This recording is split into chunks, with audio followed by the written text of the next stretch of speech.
નમસ્કાર દર્શક મિત્રો, આપ નિહાળી રહ્યા છો N24 ગુજરાતી। તો નજર કરીશું આજના મહત્વના સમાચાર પર।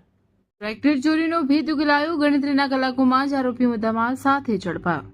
વડોદરા શહેરમાં છાણી પોલીસ સ્ટેશનની ટીમે ટ્રેક્ટર ચોરીના ગુનાનો ઝડપી ભેદ ઉકેલી આરોપીને મુદ્દામાલ સાથે પકડી પાડ્યો છે। શહેર પોલીસ કમિશનરથી લઈને ઉચ્ચ અધિકારીઓના માર્ગદર્શન હેઠળ આ કામગીરી હાથ ધરવામાં આવી છે।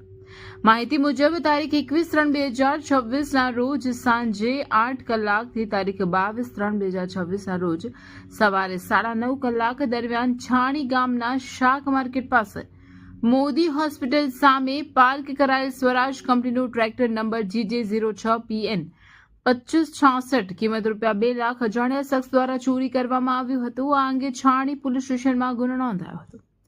તપાસ દરમિયાન સર્વેલન્સ ટીમને મળેલી બાતમીના આધારે દેના બ્રિજથી ગોલ્ડન ચોકડી તરફ જતા કેનાલ રોડ નજીક પોલીસે વોચ ગોઠવી હતી, જ્યાંથી આરોપીને ચોરી કરાયેલ ટ્રેક્ટર સાથે ઝડપી પાડવામાં આવ્યો હતો।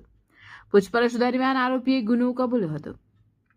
પકડાયેલા આરોપીનું નામ સુનિલભાઈ કાંતિભાઈ નાયક છે, જે હાલ ભાથુજીનગર છાણી ખાતે રહે છે અને મૂળ પંચમહાલ જિલ્લાના હાલોલ તાલુકાના શિવરાજપુરનો રહેવાસી છે।